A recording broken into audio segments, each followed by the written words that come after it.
If you're broke, lazy, and have a hard time paying attention, you could still learn a second language. I'm going to tell you my routine on how I did that while having all of those issues. Okay, first of all, slept on method. I watched a lot of YouTube in my target language, which is Japanese.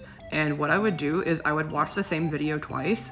But the first time I watched it, I would just watch it normally, listen, but just be watching it casually. The second time I watched it, I would literally pause it after every single line and say each line out loud. And I would usually have closed captions on in English, so I would also know what they said. This would really help me remember what things meant and also my pronunciation. I set my phone to Japanese after I started learning for about a month or two, started getting a little bit of a grasp of the alphabet. That really helped with immersion. I learned the alphabet and sentence structure from the app that I used, which for me was AirLearn, but just use any app that's not Duolingo, honestly.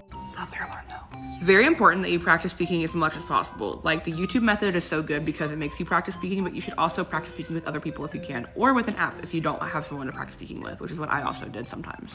This is a really good way to learn passively, but it really does help if you can still set aside time to learn. So I would try to practice every single day, but this is something that you can do even just in your spare time.